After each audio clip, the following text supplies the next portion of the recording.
This episode is sponsored by HASA, the trusted choice for liquid chlorine. It's better because it offers the highest purity, works instantly, and contains no added CYA.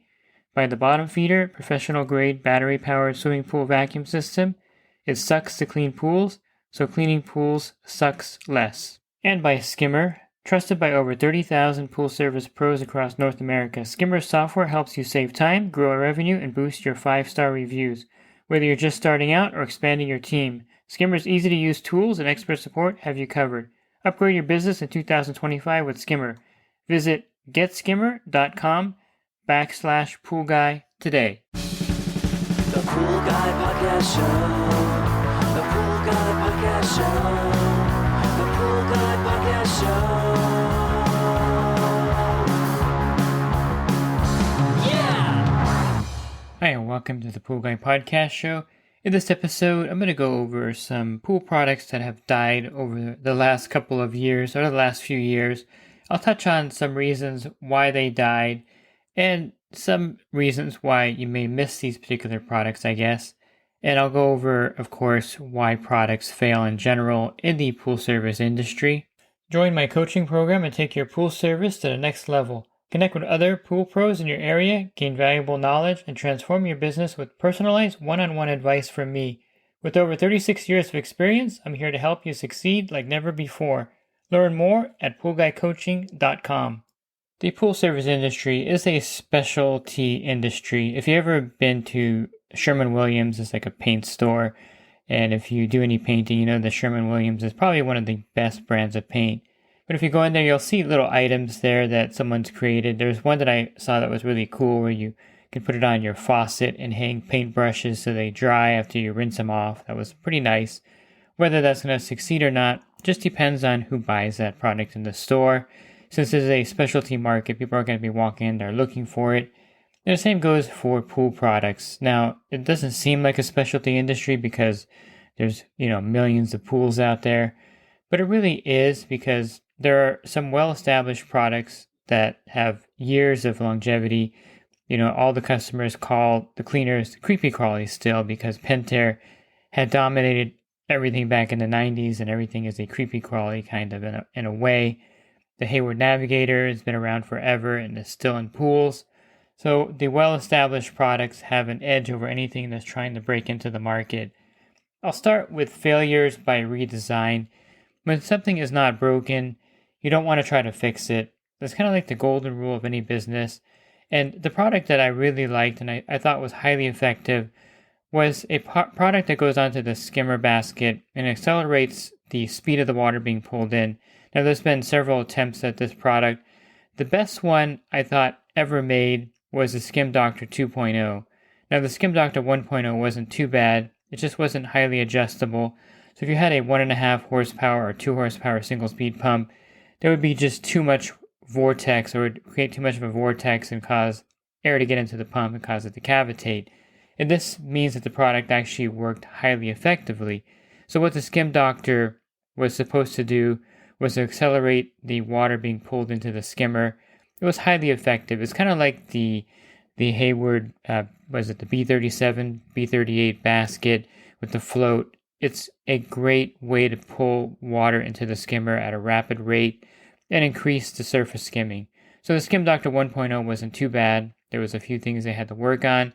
I worked kind of closely with the people that ran that one. It was actually owned by a former NFL player, I believe. Well, not owned by him, but maybe he partnered with them, put some money into it. Really nice guy. And it was a product that had legs and it was going places. And then they came out with the 2.0 version, which improved the 1.0 version, because then you can adjust the size of it, close it off to make sure you're not pulling too much water in. And it was highly effective, even with a higher horsepower pump. And I thought that was perfect. There's no reason to change it. It's working, it's selling, people are buying it, and it was an effective product. It was like a 4-star product on Amazon. There was a few things, of course, that people didn't like. The fact you had to put it on the basket. It was not the easiest thing to install. It was a hard thing to kind of put on sometimes, and it was fairly universal, I thought, with all the skimmer baskets. All in all, it was a good product. Again, a 4-star product. And then, for some reason, not sure why, they redesigned it, and now it's the Skim Doctor 3.0, and they pretty much ruined the complete design of the 2.0. They made it, again, without being adjusted. The slits are cut kind of at a weird angle. I'm not sure if an engineer got a hold of it and said this would be better, but there's no way to adjust the tops to let or slow the flow down. And it's now a 2.9 star product, so it's not effective. They basically took a product that was highly effective, actually worked as it was supposed to, and made it back into an ineffective product. Now, why would you do something like that? I'm not sure why they would do something like that. Maybe they were cutting costs and it was cheaper to make this particular model. It doesn't look like it would work anyway, just by the picture that you see there. I haven't tested it because from the reviews, people say it doesn't work. So I don't understand why a company would take a product, go back to the drawing board when things were working. The only thing that I would have liked to have seen with the Skim Doctor 2.0 is maybe one more slot to adjust. So I would have added another slot on it near the bottom where you can kind of open it, kind of like the floater for the tablets where you can like turn the bottom, the 3-inch tablet floaters. You can open it and close it to kind of let more water in or close off the tablet feeder. That's what I would have liked on the 2.0. I would have liked the slot on the side where you can even open it a little bit more to let more flow in, because still for the 2 horsepower pump, the 2.0 version, you couldn't adjust it enough sometimes to make it effective. But to redesign it and to go away with something that worked perfectly fine is not logical. So I don't recommend the Skim Doctor. And the company took a great product and really went backwards with it. It kind of ruined the whole brand of the Skim Doctor skimmer product, or the, I don't know what they would call it, but the skimming accelerator product. Another skimmer of sorts would be the Solar Breeze. Now, the Solar Breeze was the first solar power surface cleaner that was out there. It was actually a pretty well designed cleaner. Now, there were a few problems with the original Solar Breeze unit. One, the control panel on top didn't have the greatest water seal. So if it rained really hard in your area, or if the Solar Breeze went underneath a waterfall or water feature, it could cause a short in that control panel on top. They fixed that problem. The other problem was that there were some pretty small components in there.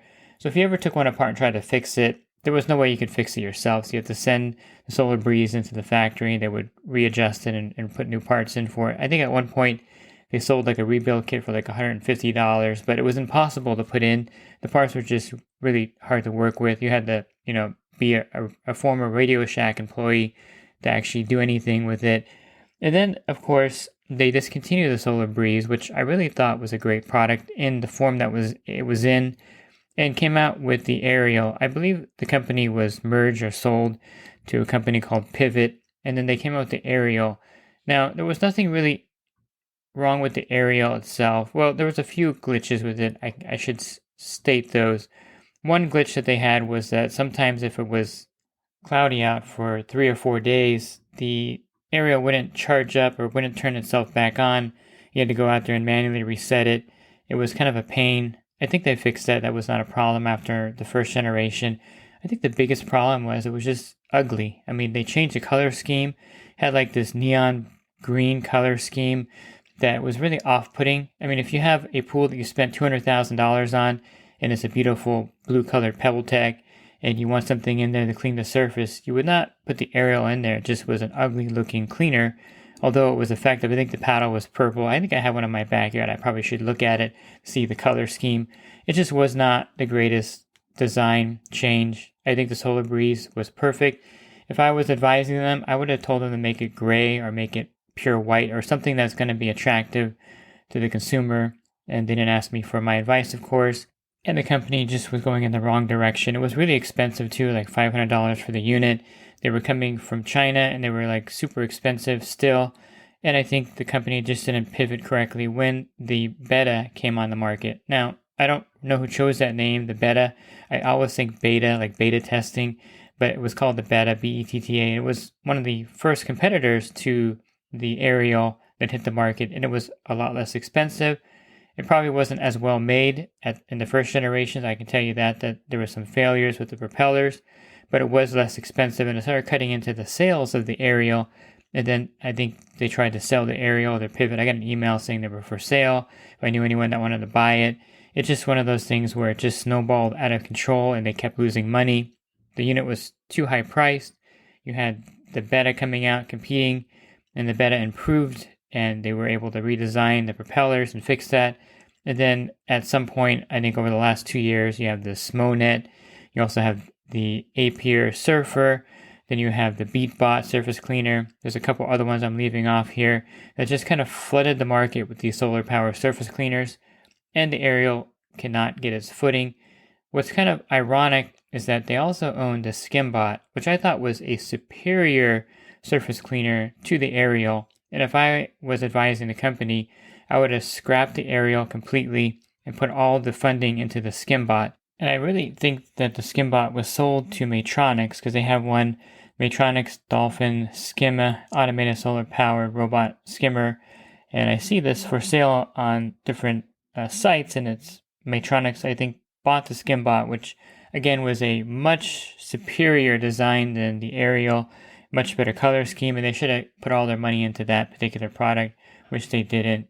So I think a failure point here would be not seeing the competitors on the horizon, and not going with another product you had that was better, and then really not changing your design so drastically. They went from the Solar Breeze, which looked nice, to the Ariel, which in my opinion looks like an 80s product. It was just an ugly color scheme, not very well made. I'll touch on another product here, and this is the Hayward Fin Smart Monitor. Now this actually was a really successful smart monitor. They first came out with it, and I thought it was a pretty good concept. It would do your ORP, which would give you kind of like a chlorine reading. It's kind of confusing. ORP is not something in the US that we use a lot, except for in commercial settings in some cases. Some of the feeders use ORP, the automatic chlorine feeders, but it's not something that really caught on here. You also have pH, which it did. It also did water temperature, so it was actually a very limited smart monitor. It didn't do alkalinity, not like the Water Guru Sense 2, where it does, the parameters that are important: chlorine, pH, alkalinity, cyanuric acid. This one didn't do all that, but it was like $150. It wasn't terrible to get the ORP, which kind of gives you like the free chlorine reading in a way, and pH. It also had the ability, you could take a picture of a test strip, and then it would give you recommendations for those other readings, the alkalinity, the total hardness, things like that. It wasn't a bad product, and it was actually pretty affordable. I think it was down to like $150 for the unit, and then there was like a $99 subscription free a year, which I think was probably the deal killer for a lot of people. So Hayward bought the Fin from its parent company for like $25 million or $50 million, something like that. It was an astronomical amount of money. And their advertising or the marketing was all wrong. Their marketing was that with the Fin, you're going to replace your pool service provider, which I think is something that is going to turn, it's something that wasn't true, because you're only getting pH and ORP, and you still need someone to maintain the pool for you and balance the water and know how much to add to bring things in line in the water. So it wasn't like the Fin would dispense chemicals or do anything for you except give you the reading. That marketing was all wrong. It also was like really impossible for any homeowner to set it up. You had to connect it to the Wi-Fi. Sometimes you had to type the Wi-Fi in manually, which if you ever tried to set up something that way, you know that it's just not going to work. And so the setup was like really difficult for a lot of people. And it didn't work on 5G. It worked on the older kind of Wi-Fi network. So you had to have two separate Wi-Fi kind of lines connected. I'm not describing it correctly here, I know that. But just suffice to say that it wasn't easy to connect. It's a cool looking unit. I mean, it was sleek, and I still see it for sale for like $290. I'm not sure who would buy it because there's no one who's monitoring it, or there's no way you can actually use the Fin. But I see here on sale right here at Pool Supply Delivery for $290, and I don't know, if you buy it, you can't use it as a brick. And so how Hayward ended the program was really bad as well, and gave Hayward a pretty black eye. So what they did is they sent an email out, and I also had the Fin, and I was using it mainly for testing purposes, but the email was just pretty short, and it's like, in 30 days, we're no longer going to be providing any support for the Fin, and it's going to turn into a brick after that. Basically, that's what they said in the email. The people that just bought it or had it or paid $150 for it, who liked it, were using it, we're going to just be kind of left hanging dry.